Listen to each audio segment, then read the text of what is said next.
Hello guys, आज हम पढ़ने वाले हैं एक टॉपिक जिसका नाम है लैग ओपेरॉन। मॉलिक्यूलर बायोलॉजी का शॉर्ट सा टॉपिक है लैग ओपेरॉन। शॉर्ट आपका 4 नंबर क्वेश्चन है ये लैग ओपेरॉन का क्वेश्चन। आपके 4 मार्क्स तो पक्का है इस वीडियो के बाद।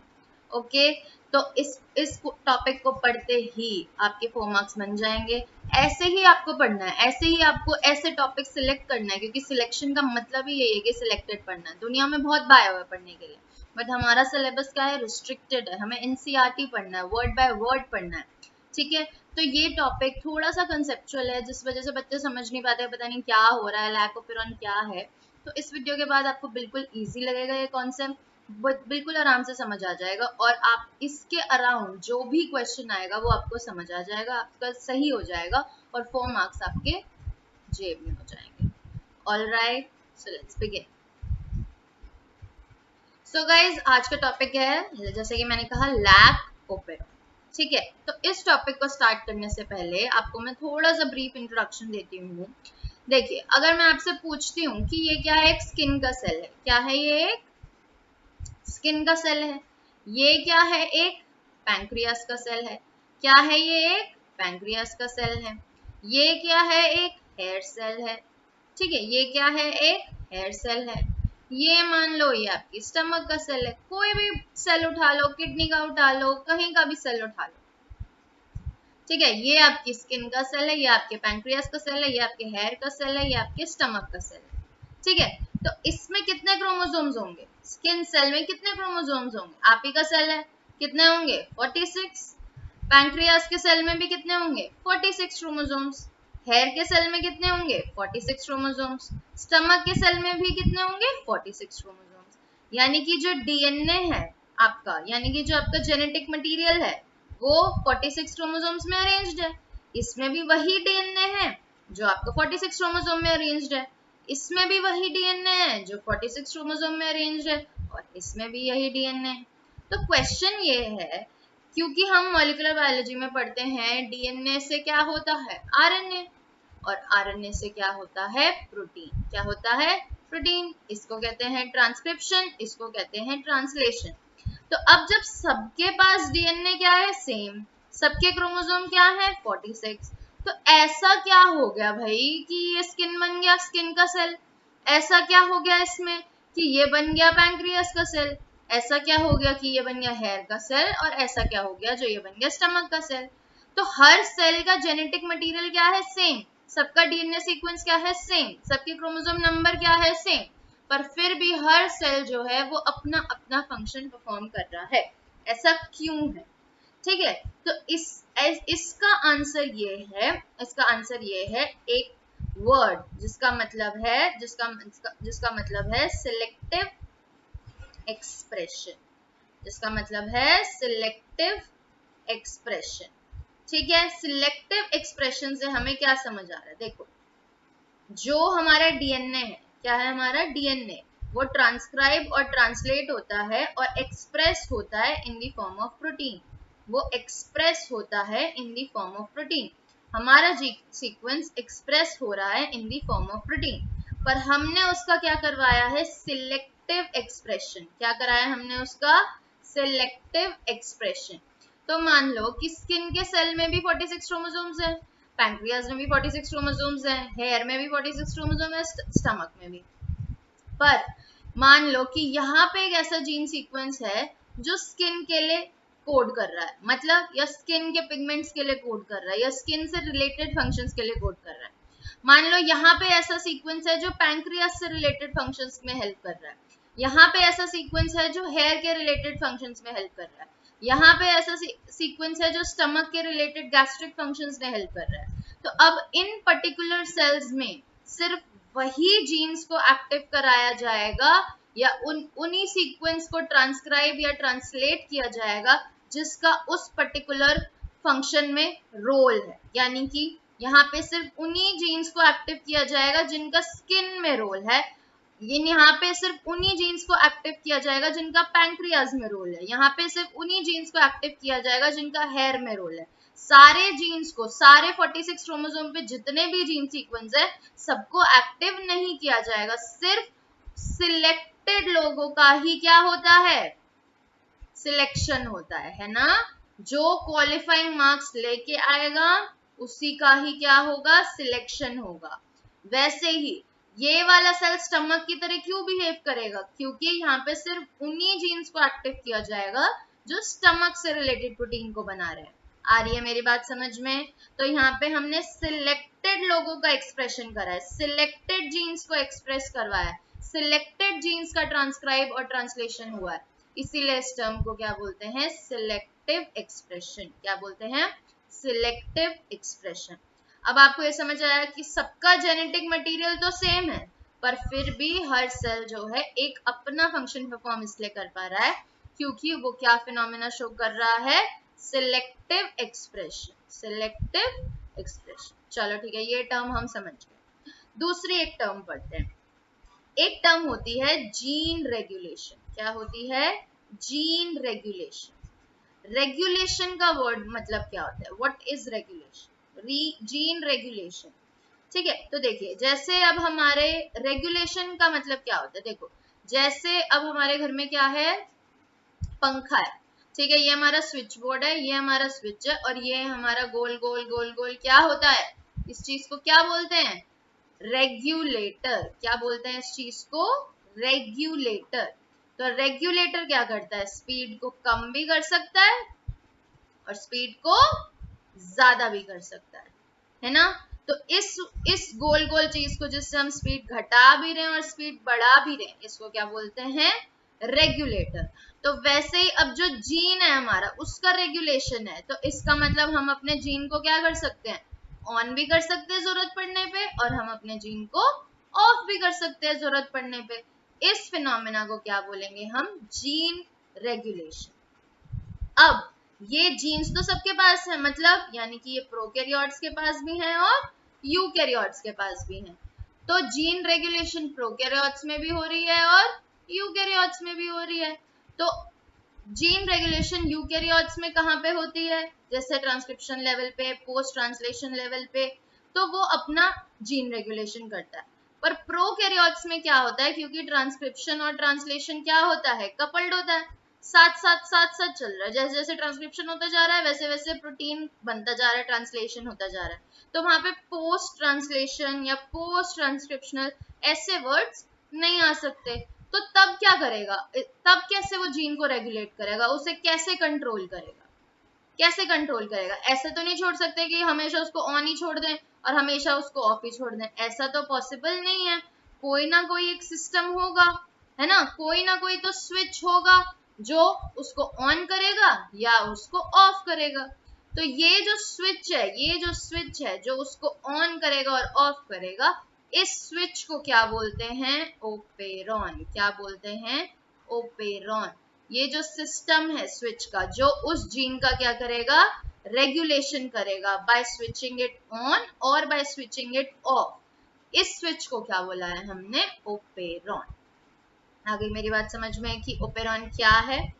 तो ओपेरॉन जो होता है वो प्रोकैरियोटिक सिस्टम में मिलता है और यूकैरियोट्स में एक्सेप्शनली नेमाटोड्स में मिलता है। तो operon is nothing but a switch, it is nothing but a DNA segment, और it is nothing but a DNA sequence which is acting as a switch for the regulation of a gene. आ गई मेरी बात समझ में।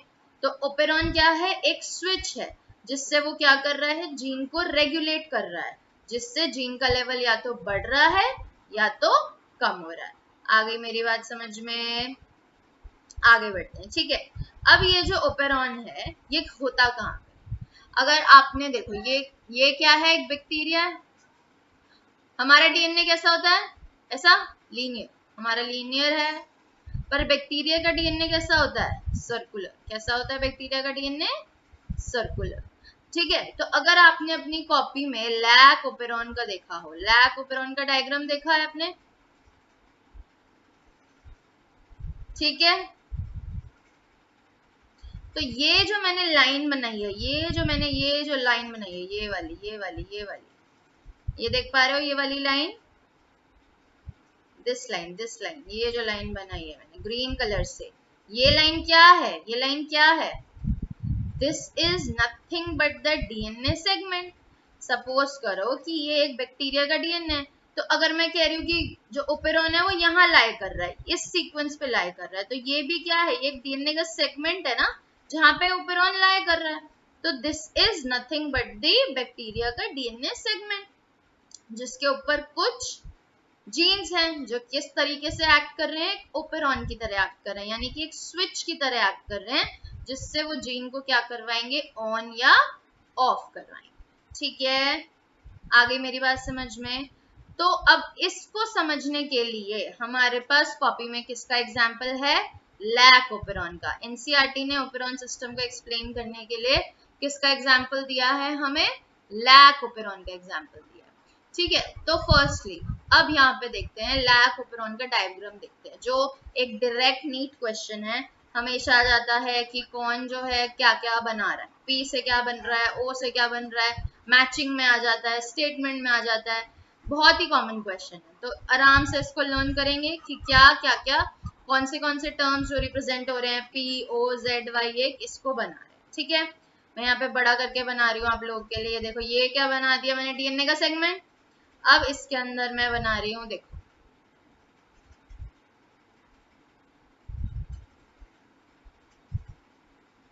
ठीक है, अब देखो यहाँ पे जो P है, P किसको रिप्रेजेंट करता है, प्रमोटर को। किसको रिप्रेजेंट करता है, प्रमोटर को। O किसको रिप्रेजेंट करता है, ऑपरेटर को। किसको रिप्रेजेंट करता है, ऑपरेटर को। I किसको रिप्रेजेंट करता है, इनिबिटरी प्रोटीन को। किसको रिप्रेजेंट करता है, इनिबिटरी प्रोटीन को या फिर रिप्रेसर प्रोटीन को। Z किसका लिए बनाता है, बीटा गैलेक्टोसाइडेज। Z किसको बनाता है, बीटा गैलेक्टोसाइडेज। Y किसको बनाता है, परमीएस। क्या बनाता है, परमीएस। A किसको बनाता है, ट्रांस एसिटाइलेस। किसको बनाता है, A ट्रांस एसिटाइलेस। अब यहाँ पे देखो ये क्या है, मैंने क्या बताया, ये जो ग्रीन लाइन से क्या है, ये एक डीएनए है। डीएनए का कोई सीक्वेंस होगा, यहाँ पे A T G C T कुछ भी मान लो।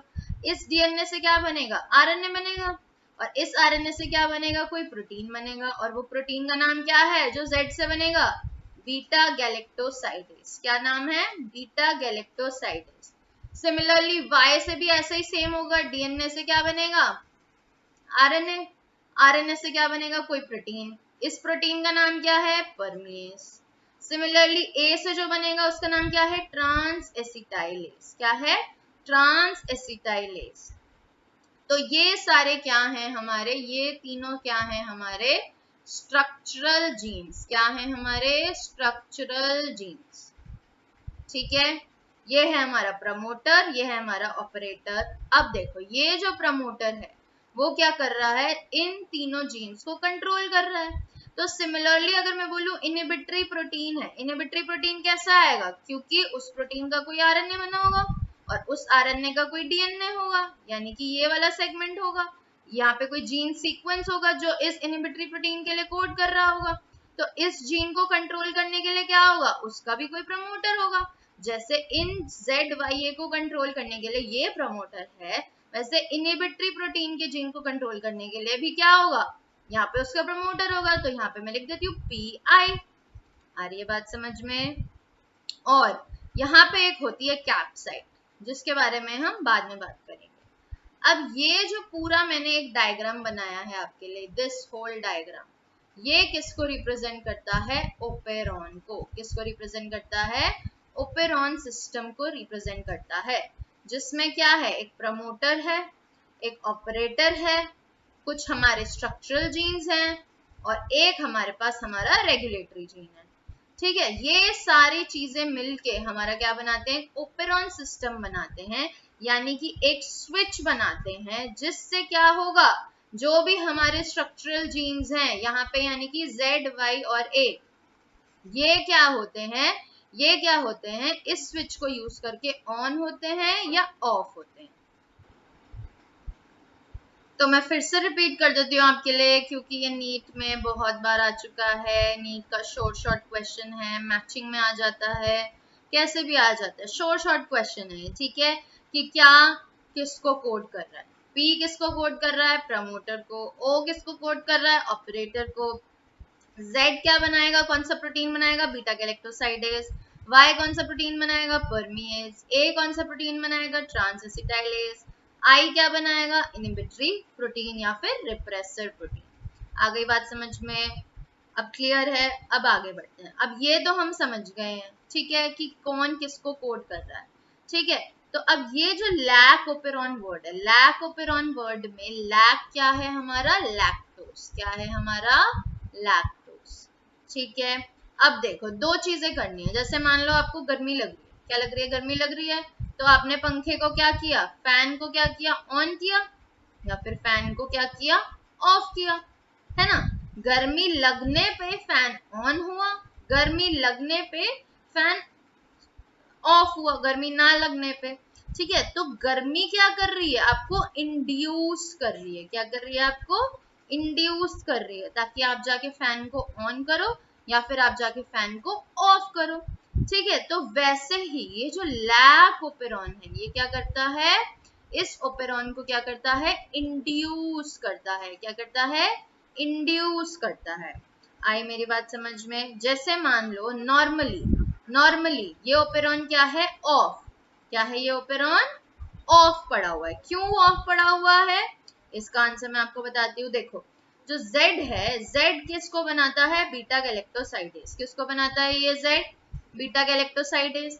ये एंजाइम क्या करता है, लैक्टोज को तोड़ता है ग्लूकोज प्लस गैलेक्टोज में। किसको तोड़ता है, ग्लूकोज प्लस गैलेक्टोज में। तो अब ये एक सेल है जिसके बाहर लैक्टोज नहीं है, और ये एक सेल है जिसके बाहर लैक्टोज है। अब ये अंदर जाएगा, तो अब क्या होगा, ये ओपेरॉन, ये वाला ओपेरॉन, ये वाला ओपेरॉन क्या होगा, बता दो, ऑन या ऑफ, ये वाला ओपेरॉन। क्या इसके बाहर कहीं पर भी लैक्टोज है, नहीं है, तो क्या वो बीटा गैलेक्टोसाइडेज बनाएगा, क्या उसको बीटा गैलेक्टोसाइडेज की जरूरत है, क्यों, उसे लैक्टोज को तोड़ने की कोई जरूरत ही नहीं है, तो इसीलिए वो बीटा गैलेक्टोसाइडेज नहीं बनाएगा। तो ओपेरॉन क्या रहेगा, ऑफ। क्या रहेगा, ओपेरॉन ऑफ। पर इस वाले सेल में देखो, यहाँ पे क्या है, लैक्टोज है, तो यानी कि लैक्टोज को तोड़ना पड़ेगा ग्लूकोज और गैलेक्टोज में, तो यानी कि हमें बीटा गैलेक्टोसाइडेज की जरूरत है। वो कहाँ से आएगा, जेड प्रोटीन से आएगा। जब जेड प्रोटीन का क्या होगा, ट्रांसक्रिप्शन या फिर ट्रांसलेशन होगा, तो यानी कि इस ओपेरॉन को क्या करना पड़ेगा, ऑन करना पड़ेगा। तभी क्या बनेगा, बीटा गैल बनेगा, और तभी लैक्टोज जो है टूटेगा ग्लूकोज प्लस गैलेक्टोज में, और फिर हम इस ग्लूकोज को कंज्यूम करेंगे एनर्जी निकालने के लिए। तो नॉर्मली जब बाहर सेल के मीडियम में लैक्टोज नहीं है, क्या नहीं है, लैक्टोज नहीं है, तो this operon is normally of. पर जब बाहर लैक्टोज है तो बीटा गैल की जरूरत है, तो this operon has to be on, this operon has to be on. तो मैं बोल रही हूँ कि लैक्टोज के आने से, गर्मी के लगने से ये जीन क्या हो रहा है, ऑन हो रहा है या ऑफ हो रहा है। तो lactose is acting as the inducer, lactose is the inducer for this operon. So can we say this operon is a inducible operon? यानी कि लैक्टोज के आने पे ये इंड्यूस होके ऑन हो पा रहा है, और लैक्टोज के जाने पे ये उससे इंड्यूस होके ऑफ हो पा रहा है। तो लैक्टोज की प्रेजेंस में ये ऑन होगा और लैक्टोज की एब्सेंस में ये ऑफ होगा। बस ये कंडीशन हमें ध्यान रखनी है कि कब ये ओपेरॉन ऑन होता है और कब ये ओपेरॉन ऑफ होता है, और वो भी हमें रटने की जरूरत नहीं है, क्योंकि हमें पता है कि जो Z है, यानी कि Z जो किसको कोड बनाता है, बीटा गैलेक्टोसाइडेज। बीटा गैलेक्टोसाइडेज किसको क्या काम करता है, लैक्टोज को तोड़ता है ग्लूकोज प्लस गैलेक्टोज में। तो जब बाहर लैक्टोज नहीं है सेल के, तो हमें बीटा गैल की जरूरत नहीं है, तो ये ओपेरॉन क्या हो जाएगा, ऑफ हो जाएगा। पर जब लैक्टोज होगा सेल के बाहर, हमें बीटा गैल की जरूरत पड़ेगी, क्योंकि हमें लैक्टोज को तोड़ना है ग्लूकोज प्लस गैलेक्टोज में, तो ये ओपेरॉन क्या हो जाएगा, क्या हो जाएगा, ऑन।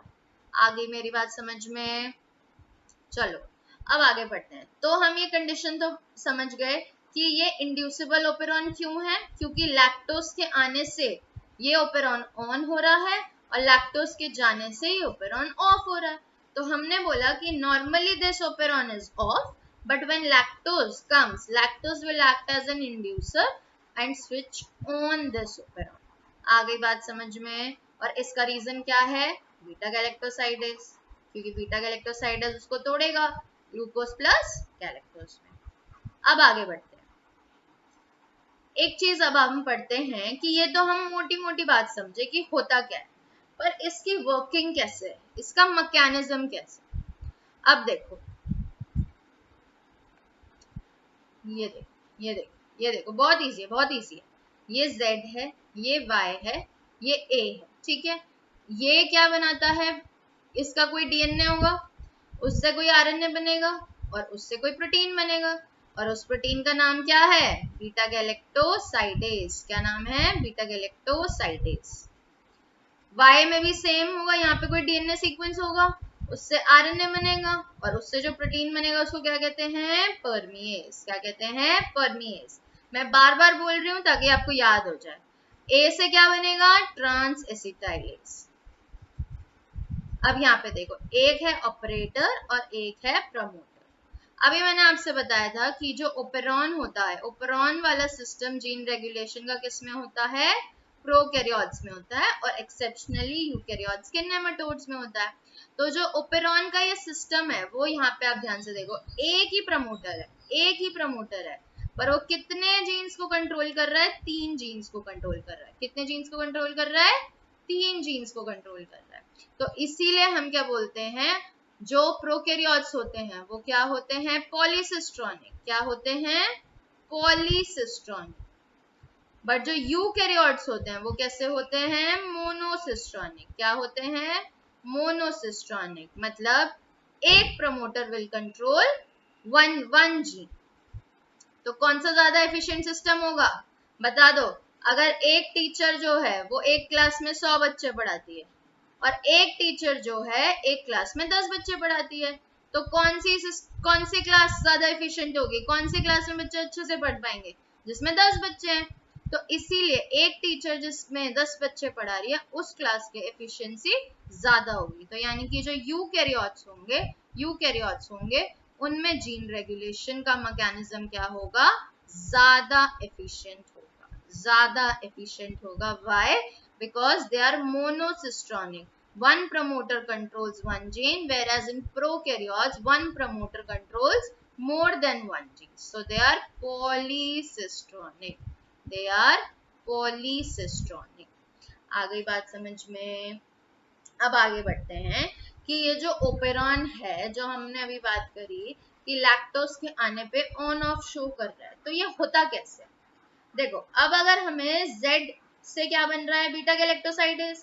अब हमें अगर बीटा गैलेक्टोसाइडेज बनाना है तो यानी कि हमें क्या करना पड़ेगा, ट्रांसक्रिप्शन करनी पड़ेगी और ट्रांसलेशन करनी पड़ेगी।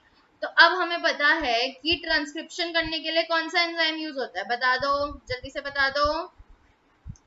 आरएनए बनाना है तो यानी डीएनए बनाने के लिए क्या होता है, डीएनए पॉलीमरेज। वैसे ही ट्रांसक्रिप्शन करनी है तो क्या आरएनए बनाना है, आरएनए बनाने के लिए कौन सा होगा, आरएनए पॉलीमरेज। आगे बात समझ में।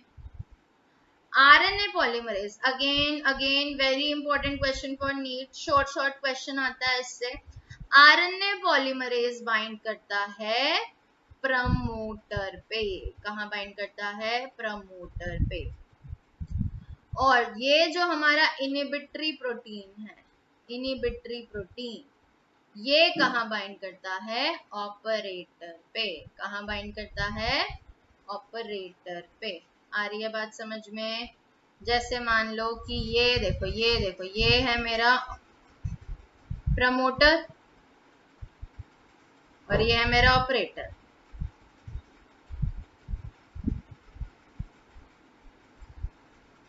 ठीक है, देखो प्रमोटर पे मैंने क्या बाइंड करवा दिया ब्लैक से, दिस इज व्हाट प्रमोटर पे। देखो यहाँ पे प्रमोटर पे कौन बाइंड करता है, आरएनए पॉलीमरेज। तो मैंने प्रमोटर पे क्या बाइंड करवा दिया, आरएनए पॉलीमरेज। पर ऑपरेटर पे कौन बाइंड करता है, ऑपरेटर पे कौन बाइंड करता है, देखो देखो देखो, ऑपरेटर पे कौन बाइंड करता है, हमारा इनहिबिटरी प्रोटीन। कौन बाइंड करता है, हमारा इनहिबिटरी प्रोटीन। आई मेरी बात समझ में। अब देखो, अगर मुझे अब Z का क्या करवाना है, ट्रांसक्रिप्शन करवाना है और ट्रांसलेशन करवाना है, तो मुझे क्या चाहिए, आरएनए पॉलीमरेज। इसका मतलब क्या है कि जो मेरा आरएनए पॉलीमरेज कहाँ पे पड़ा हुआ है, आरएनए पॉलीमरेज मेरा कहाँ पे पड़ा हुआ है, प्रमोटर पे। उसको कहां तक पहुंचना पड़ेगा, उसको कहां तक पहुंचना पड़ेगा, Z तक पहुंचना पड़ेगा, तभी तो वो उसका क्या करवा पाएगा, ट्रांसक्रिप्शन करवा पाएगा और ट्रांसलेशन करवा पाएगा। आ रही है मेरी बात समझ में? आरएनए पॉलीमरेज जो क्या करवाता है, अभी मैंने बताया ट्रांसक्रिप्शन करवाता है। दिस आरएनए पॉलीमरेज उसको कहां तक पहुंचना पड़ेगा, दिस आरएनए पॉलीमरेज जो कहां पे बाइंड है, प्रमोटर पे बाइंड है, बार बार बोल रही हूँ ताकि याद हो जाए। दिस आरएनए पॉलीमरेज जो अभी प्रमोटर पे बाइंड है, उसको क्या करना है, Z के पास पहुंचना है ताकि वो इसका क्या करवा सके, ट्रांसक्रिप्शन करा सके। फिर वो धीरे धीरे चलेगा Y तक आएगा, फिर उसका भी ट्रांसक्रिप्शन कराएगा, फिर वो धीरे धीरे चलेगा A तक आएगा और उसका भी ट्रांसक्रिप्शन कराएगा। आ गई बात समझ में? तो इस ओपेरॉन को जब ऑन होना है, क्या होना है, ऑन होना है, यानी कि उसको बीटा गैल और परमीएज बनाना है, तो यानी कि उसको अपना ट्रांसक्रिप्शन और ट्रांसलेशन कराना है। तो इसके लिए आरएनए पॉलीमरेज को प्रमोटर से, आरएनए पॉलीमरेज को जो कहां पे है, प्रमोटर पे बाइंड है, उसको वहां से आगे चल के कहां आना पड़ेगा, Z, Y और A तक आना पड़ेगा, तभी तो हमारी ट्रांसक्रिप्शन होगी और फिर उसके बाद हमारी ट्रांसलेशन होगी। पर बीच में कौन खड़ा है, देख रहे हो बीच में कौन खड़ा है, बीच में कौन खड़ा है, हमारा इनहिबिटरी प्रोटीन। ये देखो ये देखो ये देखो, ये क्या खड़ा है, क्या आरएनए पॉलीमरेज आगे जाना चाह रहा है, आगे जाना चाह रहा है, पर बीच में इसको रोक के रेड सिग्नल दे रहा है, कौन कौन रोक रहा है इसको, बीच में हमें इनहिबिटरी प्रोटीन। देखो ये O, ये Z, ये Y, ये A, ये P। P के ऊपर कौन बाइंडेड है, P के ऊपर कौन बाइंडेड है, प्रमोटर पे ऊपर आरएनए पॉलीमरेज। कौन बाइंडेड है, आरएनए पॉलीमरेज। पर O के ऊपर कौन आ गया, O के ऊपर कौन आ गया, हमारा इनहिबिटरी प्रोटीन। कौन आ गया, इनहिबिटरी प्रोटीन। तो ये इनहिबिटरी प्रोटीन क्या कर रहा है, आरएनए पॉलीमरेज को आगे जाने नहीं दे रहा है। आरएनए पॉलीमरेज आगे नहीं जाएगा तो ZYA तक नहीं पहुंच पाएगा, ZYA का ट्रांसक्रिप्शन ट्रांसलेशन नहीं हो पाएगा, तो operon will become of, operon will become of. ठीक है, अब हमें क्या करना है, अगर ओपेरॉन को ऑन करना है तब कैसे होगा, तो ये तो हम समझ गए कि ये जो I है, ये I क्या करता है, I जो इनहिबिटरी प्रोटीन बनाता है वो क्या करता है, वो जाके बैठ जाता है हमारे ऑपरेटर के ऊपर, और क्या करता है, आरएनए पॉलीमरेज जो कहां पे है, प्रमोटर के ऊपर, उसको आगे बढ़ने नहीं देता, इसीलिए ओपेरॉन क्या हो जाता है, ऑफ। क्या हो जाता है, ऑफ। ठीक है, अब अगर मैं आपसे पूछूं मुझे ओपेरॉन को क्या करवाना है, ऑन करवाना है, ठीक है, तो आप मुझे सिंपल सा आंसर क्या दोगे कि मैम जो ये इनहिबिटरी प्रोटीन है इसको हटा दो, है ना, तो प्रमोटर पे जो आरएनए पॉलीमरेज है वो आगे बढ़ जाएगा और ओपेरॉन ऑन हो जाएगा। ठीक है, तो मैं बोलूंगी यार बिल्कुल सही कह रहे हो यार, बड़े इंटेलिजेंट हो तुम लोग। ठीक है, तो क्या है मतलब कि बस मुझे इनहिबिटरी प्रोटीन को हटाना है, फिर मेरा अपने आप आरएनए पॉलीमरेज जो है बढ़ जाएगा। ठीक है, बस मैं चाहती हूँ मम्मी पापा सो जाएं फिर मैं बाहर घूमने चली जाऊँ। ठीक है, वैसे तो कोई प्रॉब्लम नहीं है मुझे बाहर जाने में, बस मम्मी पापा से डर लग रहा है, वो सामने बैठे हुए हैं। ठीक है, तो बस मैं चाहती हूँ मम्मी पापा सो जाएं और उसके बाद मैं आराम से अपने फ्रेंड्स के पास चली जाऊँ, ZYA के पास चली जाऊँ और फिर वो अपने उनका ट्रांसक्रिप्शन ट्रांसलेशन कर दूँ और फिर हम बहुत मजे करें। ठीक है, तो अब क्या होता है, देखो अब हम ये कंडीशन पढ़ रहे हैं कि जब वो ऑन होगा तो वो कैसे ऑन होगा। ठीक है, तो अभी मैंने आपको बताया था कि lac operon is a inducible operon, मतलब वो ऑन कब हो रहा है, जब उसको दुनिया में क्या दिख रहा है, लैक्टोज, यानी कि लैक्टोज उसको इंड्यूस कर रहा है ताकि वो ऑन हो जाए, है ना। तो अगर अभी आपने मुझे क्या आंसर दिया कि मैम इनहिबिटरी प्रोटीन को जो है हटा दो, कहां से हटाना है, ऑपरेटर से, ताकि क्या हो जाए, आरएनए पॉलीमरेज आके आगे बढ़ जाए। ये देखो ये हो गया मेरा आरएनए पॉलीमरेज, ये क्या है, प्रमोटर पे मेरा आरएनए पॉलीमरेज। ठीक है, और O पे क्या है, देखो ये मेरा O पे क्या है, देखो ये मेरा O पे क्या है, ये देखो ये है मेरा इनहिबिटरी प्रोटीन, और ये I यहाँ पे है। ठीक है, आरएनए पॉलीमरेज कहाँ बाइंड है, प्रमोटर पे, इनहिबिटरी प्रोटीन कहाँ बाइंड है? ऑपरेटर पे। अब आरएनए पॉलीमरेज आगे जाना चाहता है पर आगे नहीं बढ़ पा रहा। अब हम ये कंडीशन पढ़ रहे हैं कि ऑन कैसे होगा। तो हमें पता है कि लैक्टोज के आने पे ऑन होता है। तो मान लो अब इसकी दुनिया में कौन आ गया? इसकी दुनिया में कौन आ गया? लैक्टोज। कौन आ गया इसकी दुनिया में? लैक्टोज। अब ये जो लैक्टोज होता है, ये क्या करता है? ये इस इनहिबिटरी प्रोटीन के पास जाता है। किसके पास जाता है? ये इस इनहिबिटरी प्रोटीन के पास। और ये क्या करता है? इससे बातें करने लग जाता है, इसको पटा लेता है।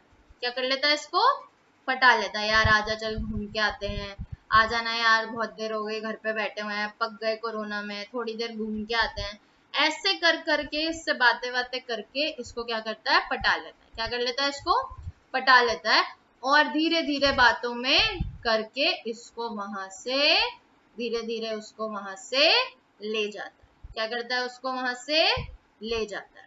यानी कि लैक्टोज आया, इनहिबिटरी प्रोटीन से बाइंड करा, उसको उसने पटाया और वहां से उसको ले गया। ठीक है, ये कैसे करता है? लैक्टोज किस में चेंज हो जाता है? एलोलैक्टोज में। किस में चेंज हो जाता है? एलोलैक्टोज में। ये एलोलैक्टोज क्या करता है? इस इनहिबिटरी प्रोटीन को पटाता है और उसको वहां से हटा देता है। तो जैसे इनहिबिटरी प्रोटीन उसको हटाता है, हमारा आरएनए पॉलीमरेज क्या होता है? आगे बढ़ जाता है, Z और Y और A के पास पहुंच जाता है, इनका ट्रांसक्रिप्शन हो जाता है, फिर उनका ट्रांसलेशन हो जाता है, और फिर इससे बीटा गैल बन जाता है, इससे परमियस बन जाता है। और जो लैक्टोज अब मीडियम सेल के अंदर आ चुका है, उसको कौन तोड़ेगा? ये बीटा गैलेक्टोसाइडेज, जो किससे बना है? ओपेरॉन के ऑन होने से बना है। आगे बात समझ में? तो जब लैक्टोज, दोबारा रिपीट कर रही हूं, जब लैक्टोज नहीं है तो इनहिबिटरी प्रोटीन जो होगा वो किस पे बाइंड करके रहेगा? ऑपरेटर पे। आरएनए पॉलीमरेज जो होगा वो आगे नहीं बढ़ पाएगा, ZYA का ट्रांसक्रिप्शन ट्रांसलेशन नहीं हो पाएगा, तो operon is of, operon is of. But अगर लैक्टोज होगा तो क्या हो जाएगा? वो किस में चेंज? एलोलैक्टोज में। किस में चेंज हो जाएगा? एलोलैक्टोज में। एलोलैक्टोज क्या करेगा? इनहिबिटरी प्रोटीन को पटा लेगा ताकि वो ऑपरेटर से हट जाए, उनकी बाइंडिंग टूट जाए। फिर आरएनए पॉलीमरेज जो होगा, जो कहाँ पे बाइंडेड है? प्रमोटर पे बाइंडेड है, वो क्या करेगा? वो आगे बढ़ जाएगा, फिर ZYA तक पहुंच जाएगा, ट्रांसक्रिप्शन और ट्रांसलेशन हो जाएगा, और ओपेरॉन क्या हो जाएगा मेरा? ऑन। क्या हो जाएगा मेरा? ऑन। आ गई बात समझ में? जब लैक्टोज नहीं है तो वो ऑफ क्यों है, और जब लैक्टोज है तो वो ऑन क्यों है? बस हमें ये समझना है और कुछ नहीं समझना। बस इसके बाद अब आप ही मुझे सारे आंसर्स दोगे, ठीक है? कोई भी क्वेश्चन आ जाए, बस आपको ये चीज क्लियर होनी चाहिए कि वो ऑन क्यों है, उसका मैकेनिज्म क्या है, और ऑफ क्यों, ठीक है? अब एक चीज मैं आपको बताना चाहती हूँ, मैंने स्टार्टिंग में लिखा था कैप साइट। क्या लिखा था मैंने? Cap site. कैप साइट में CAP, कैप ऑब्वियसली। तो अब ये जो कैप साइट होती है, ये क्या होती है? इसमें जो C होता है, C किसको रिप्रेजेंट करता है? अभी मैं बताती हूँ आपको। ये देखो,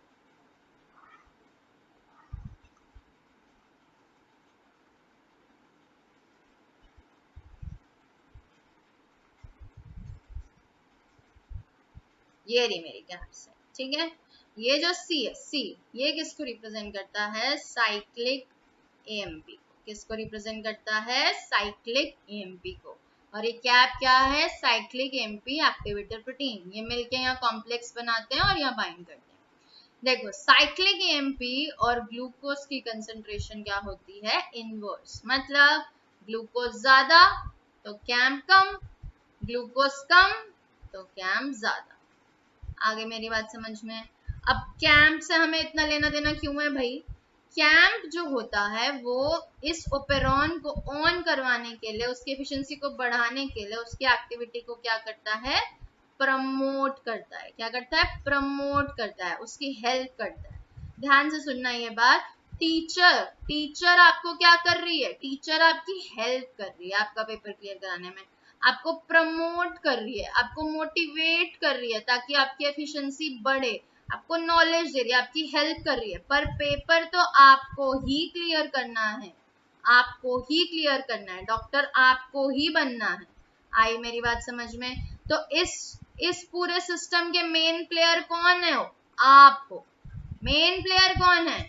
आप, ठीक है। But teacher is helping you, teacher is helping to promote you, it is they are helping to increase your efficiency. I मेरी बात समझ में? इसमें ये चीज क्लियर है।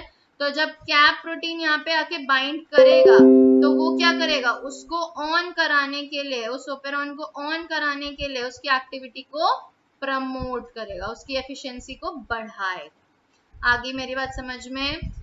अब देखो, अब हम कुछ कंडीशंस लिखेंगे। दूसरी एक बात समझ लो कि अगर आपके मीडियम में ग्लूकोज भी है और गैलेक्टोज भी है तो सेल हमेशा किसको कंज्यूम करेगा? ग्लूकोज को। किसको कंज्यूम करेगा सेल? ग्लूकोज को, इंस्टेड ऑफ लैक्टोज, क्योंकि लैक्टोज को भी वो किस में तोड़ता है? ग्लूकोज प्लस गैलेक्टोज में। तो अगर उसको डायरेक्टली ग्लूकोज मिल रहा है which is a simpler sugar, तो वो पहले क्यों लैक्टोज को कंज्यूम करेगा? अगर ग्लूकोज और लैक्टोज साथ में है तो हमेशा पहले बारी किसकी आएगी? ग्लूकोज की आएगी। उसके बाद जब ग्लूकोज फिनिश हो जाएगा फिर लैक्टोज की बारी आएगी और फिर वो ओपेरॉन क्या होगा? ऑन। आ गई मेरी बात समझ में? ओके। तो अब हम कुछ कंडीशंस करेंगे जिनके आंसर्स अब आप ही मुझे दो, ठीक है। बहुत इजी है, बहुत इजी है, बहुत इजी है। बस हमें ये याद रखना है कि ओपेरॉन ऑन कैसे हो रहा है और ओपेरॉन ऑफ कैसे हो रहा है, बस, और कुछ नहीं याद रखना, ठीक है। देखो अब क्या लिख रही हूं मैं आपके लिए? First condition. क्या लिख रही हूं मैं? First condition. 3-4 कंडीशंस पढ़ेंगे, ठीक है। तो सबसे पहले कंडीशन में लिख रही हूँ ग्लूकोज नहीं है पर लैक्टोज है। क्या है? ग्लूकोज नहीं है पर लैक्टोज है। तो आपको मुझे इन केसेस को आंसर करना है कि क्या क्या होगा इन लोगों के साथ अगर ये पर्टिकुलर कंडीशन है तो, ठीक है। अब देखो फर्स्ट कंडीशन मैंने क्या बोला कि ग्लूकोज नहीं है पर लैक्टोज है। ग्लूकोज नहीं है पर लैक्टोज है। अब ध्यान से देखो, लैक्टोज है तो क्या एलोलैक्टोज बनेगा? हाँ बनेगा ऑब्वियसली। अगर एलोलैक्टोज बन गया तो बताओ क्या होगा? यहाँ पे मैं आपके लिए डायग्राम बना देती हूँ, देखो।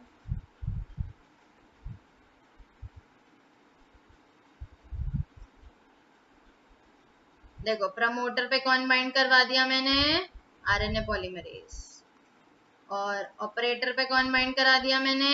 Inhibitory protein. यही चीज याद रखनी है बस हमें, ठीक है। अब देखो लैक्टोज नहीं है, लैक्टोज है, एल पॉजिटिव है तो मेरा एलोलैक्टोज बनेगा। अगर एलोलैक्टोज बनेगा तो ये क्या करेगा? एलोलैक्टोज क्या करेगा? इस इनहिबिटरी प्रोटीन को क्या करेगा? पटा लेगा और इसको यहाँ से ले जाएगा। कहाँ ले जाएगा? इसको हटा देगा उसके ऑपरेटर साइड से। तो रिप्रेसर या इनहिबिटरी प्रोटीन और ऑपरेटर की बाइंडिंग रहेगी?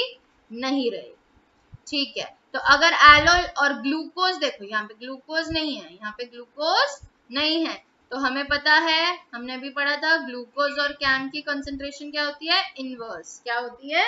इनवर्स, ठीक है। तो अगर ग्लूकोज नहीं है तो कैम की कंसेंट्रेशन क्या होगी? ज्यादा। क्या होगी? ज्यादा। कैम क्या करता है? अभी मैंने बताया था, टीचर क्या करता है? आपकी हेल्प करता है, यानी कि आपको प्रमोट करवाता है, आपकी एफिशिएंसी को बढ़ाता है, ठीक है। तो इसके पास इसका मेन प्लेयर कौन है? एलोलैक्टोज भी है जिसने रिप्रेसर को ऑपरेटर से हटा भी दिया और उसके पास कैम्प भी है जो उसकी एक्टिविटी को प्रमोट कर रहा है। तो मेरा ओपेरॉन क्या हो जाएगा? ऑन। क्या हो जाएगा मेरा ओपेरॉन? ऑन। क्यों ऑन हो जाएगा? क्योंकि अब रिप्रेसर जो है ऑपरेटर से बाइंडेड नहीं है तो मेरा आरएनए पॉलीमरेज जो है क्या होगा? वो आगे बढ़ जाएगा और मेरा ट्रांसक्रिप्शन हो जाएगा और मेरा ओपेरॉन क्या हो जाएगा? ऑन। बीटा गैल मेरे पास आ जाएगा। आएगा कि नहीं आएगा? क्लियर है ये कंडीशन? सेकंड कंडीशन हम पढ़ते हैं जब ग्लूकोज है पर लैक्टोज नहीं, ठीक है। अब देखो मैंने हमेशा क्या कहा है कि ग्लूकोज पहले कंज्यूम होगा और लैक्टोज बाद में, पर यहाँ पे तो लैक्टोज है ही नहीं तो उसका तो कोई लॉजिक हुआ नहीं। तो अब आप इसको बताओ, अगर लैक्टोज नहीं है तो क्या मेरा एलोलैक्टोज होगा? ऑब्वियसली नहीं होगा। जब लैक्टोज और नहीं है तो एलोलैक्टोज कैसे होगा? और अगर मेरा मेन प्लेयर नहीं है तो क्या रिप्रेसर और ऑपरेटर की बाइंडिंग टूटेगी? नहीं। क्या कोई उसको पटा पाएगा?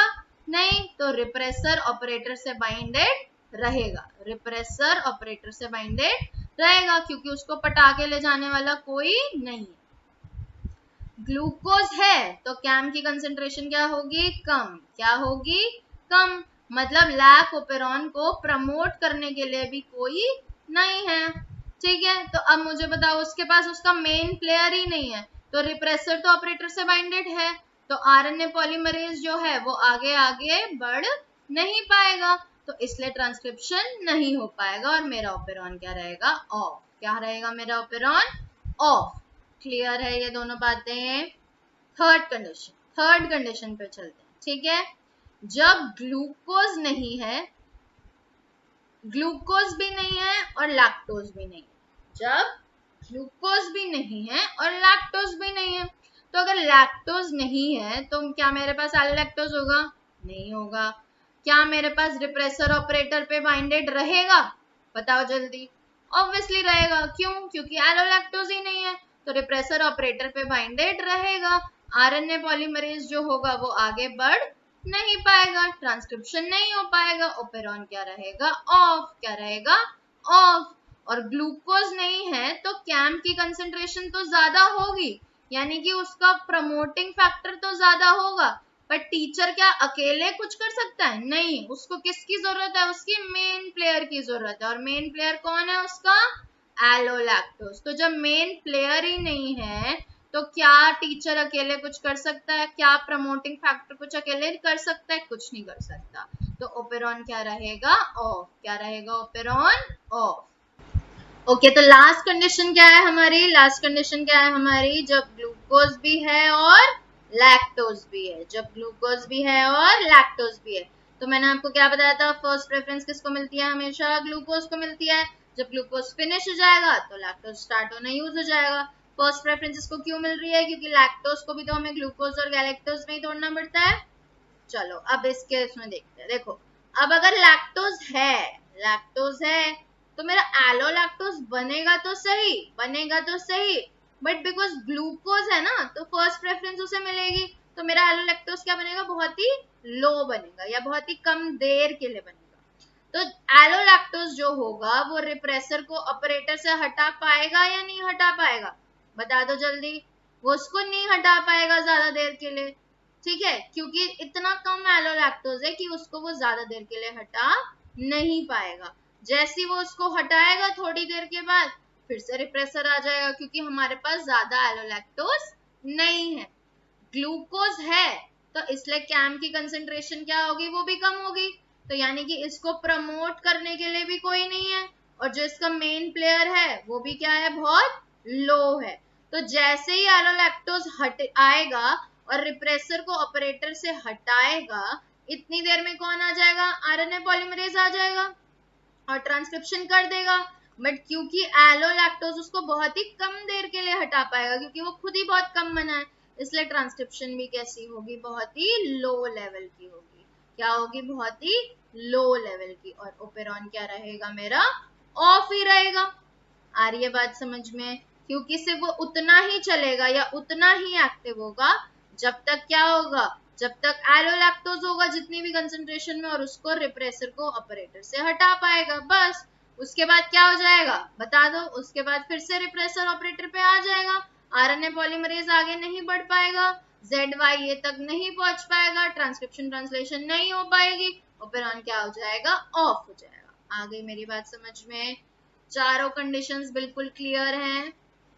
बस इतना ही आएगा आपके ओपेरॉन से, इससे ज्यादा नहीं आ सकता। आ गई मेरी बात समझ में? इस वीडियो को आप एक और बार देखो, रिवाइज करो, समझो, और आपके 4 नंबर नीट में पक्का है। देखो, सिलेक्शन का मतलब ही यही है, सिलेक्शन का मतलब ही यही है। स्टार्टिंग में मैंने बताया था ना कि सिलेक्टेड जीन्स को एक्टिव करना है, वैसे ही आपको सिलेक्टेड स्टडी करनी है, स्मार्ट स्टडी करनी है। ठीक है, आ रही है मेरी बात समझ में? तो अब मैं चाहती हूँ आप लोग का एंट्रेंस एग्जाम है, आपके इस वीडियो से हेल्प हो, आपको कॉन्सेप्ट समझ आए, okay, so good luck everybody. I know you are struggling with it. सब बहुत मेहनत कर रहे हैं, लोग ड्रॉप कर करके बैठे हुए हैं। तो good luck to all of you and stay safe.